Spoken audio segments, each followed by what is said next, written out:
chef chaudard de Radio France, Monsieur Mellet, qui est donc parti en croisade.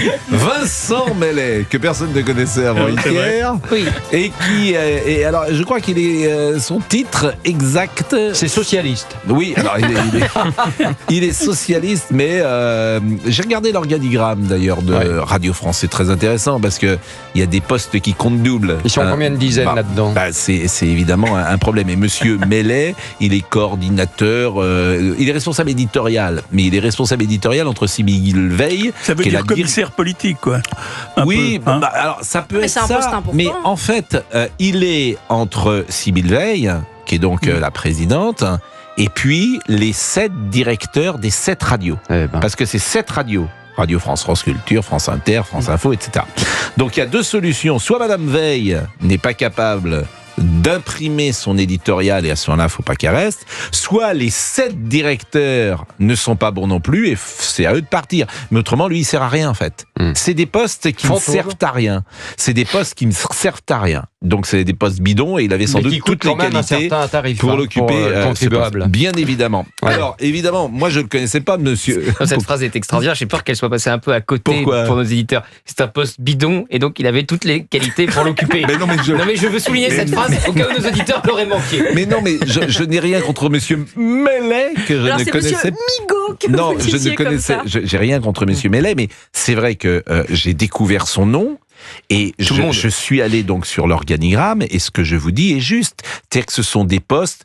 En fait, c'est la suradministration. Si on est sérieux, c'est la suradministration qu'on retrouve partout dans le public. Moi, je voudrais un audit de France, pas de France Inter d'ailleurs, de Radio France. Je voudrais un audit, il va y avoir une commission d'enquête, mais je suis pas sûr que la commission d'enquête aille aussi précisément. Je voudrais savoir combien de personnes travaillent, ce que chacun coûte, combien gagne Monsieur Mellet, combien gagnent tous ces gens. Globalement, on est, alors la directrice, Madame Veil, c'est 220 000 euros par an. Bon, ces postes-là, on me dit qu'on est entre 130 et 170 000 euros par an. Bon, c'est beaucoup d'argent puisque c'est les Français qui payent. Donc c'est ça que je voudrais savoir. Alors qu'a-t-il dit? Nous aurions selon lui créé de toutes pièces un récit autour de l'affaire Thomas Legrand, a dit Monsieur Mellet dans une interview donc au Parisien. Je rappelle la phrase devant 2 responsables du PS. Nous on fait ce qu'il faut pour Dati, Patrick et moi. Nous serions toujours selon lui la négation du métier de journaliste, des médias d'opinion, militants d'obsession. Bon, on en est là. Pourtant, dans un portrait écrit dans Libération en 2015, il se dit que pour changer la société, il vaut mieux travailler à la télé qu'être élu, avait-il dit. S'il avait pris l'autre voie, il aurait été socialiste, c'est ce qu'il a dit aussi. Et il dit, j'ai toujours voté à gauche et même parfois écolo. C'est son droit. Mais il est aujourd'hui dans un poste de responsabilité où on l'accuse justement d'absence de pluralisme et de neutralité. Il affirme que Radio France a le souci du débat contradictoire, d'une rigueur fondée sur les faits et la confrontation à la réalité. Pas un mot évidemment sur la radio, sur la pétition de Philippe de Villiers pour un référendum sur l'immigration, pas un mot, alors que Radio France parlait tous les jours de la pétition qui demandait l'abrogation de la loi Duplon. Et il a également dit CNews, c'est nos adversaires, nos pires adversaires. Donc pour ce monsieur, les pires adversaires, ce n'est pas la dette, ce n'est pas la situation internationale, ce n'est pas le chômage, c'est CNews. Voilà. Il confond adversaire et concurrent. C'est quand même oui, mais assez extraordinaire quand même. Attendez, qu'un concurrent de CNews, qu'une personne du service public attaque comme cela un concurrent, moi, il me semble que ça mérite une réaction pour le moins de Rachida Dati, qui est la ministre de la... Mais elle est ministre démissionnaire. Que voulez-vous qu'elle fasse? C'est pas faux. Elle va rien faire maintenant. C'est impossible. Que voulez-vous qu'il fît contre 3? Absolument. Gérard Magic Carrero, la révélation de la rentrée. Je suis consterné de ce que vous venez de dire. Non pas de ce que vous venez de dire, de ce que vous venez de mettre en valeur, devrais-je dire. Non mais c'est vrai. Bon, cela étant, moi je connaissais pas non plus ce personnage. Je découvre, là, c'était toujours intéressant. Moi je n'ai que 60 ans de journalisme derrière moi, donc c'est intéressant de découvrir tout d'un coup une nouvelle star un nouveau talent dans la galaxie, quoi, si vous voulez. Et vous en faites quelque part. La seule chose que je vous reprocherais, Pascal, c'est peut-être vous allez en faire une star nationale de ce garçon, qui ne le mérite pas. Mais en fait, le souci qu'on a, et c'est vrai pour France Inter, Radio France, je le répète, tu pourrais dire la même chose sur l'hôpital public, etc. La suradministration. Dans une rédaction, pour dire les choses, on a besoin de quoi? De quelques chefs, mais essentiellement de reporters. C'est ça. qui vont fournir des sujets, etc. Il y a des besoins de présentateurs, il y a besoin d'encadrement, mais c'est évidemment pas essentiellement. Il faut des gens qui travaillent parce que tu peux pas tricher quand t'es reporter. Tu peux pas. Bon, quand t'es dans l'administration à des postes de ce type. C'est tranquille le matin et doucement l'après-midi. T'as quelques réunions de matin, une réunion le matin, déjeuner le midi, et puis une deuxième réunion l'après-midi. Mais on sait comment ça se passe. Voir le thé à 16h. Bon, parce que en fait, ces jobs, les gens ils comprennent pas beaucoup ce qu'est notre job. Ces jobs, c'est les mains dans le cambouis. Si t'es pas exécutif dans le journalisme, si t'as pas les mains dans le cambouis pour faire tourner la maison.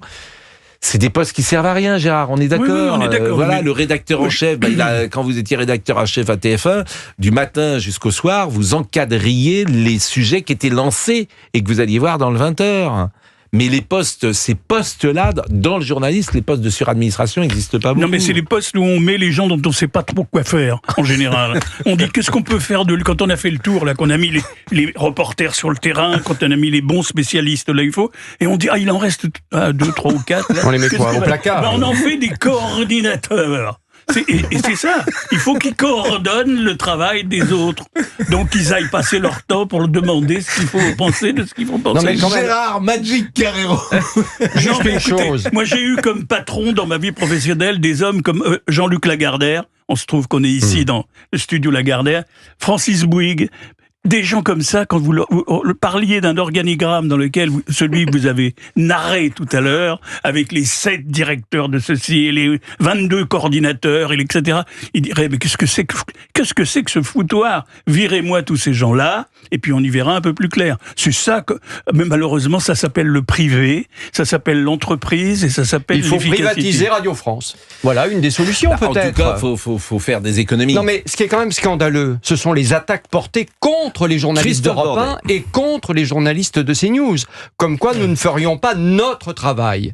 Alors, pardon, mais ça fait 30 ans que je travaille dans les rédactions à Paris, et je pense que depuis 5 ans à Europe 1, c'est sûrement une des premières fois où je me sens aussi libre dans mon travail. Donc je n'accepte pas qu'on soit sali par ces gens-là. Pardon. Il faut le dire à un moment. Et l'autre chose, c'est que pourquoi ça ne fonctionne pas, Radio France, en réalité, en interne? Cette grosse machine. L'antenne est, oui, mais cette grosse machine qu'il faut nettoyer. Oui, mais l'antenne est. Non, mais l'antenne, c'est une chose. Mais cette grosse machine qu'il faut nettoyer, ce sont les syndicats qui co-gèrent Radio France. C'est ça le problème. Les syndicats, vous savez bien de quel bord ils sont.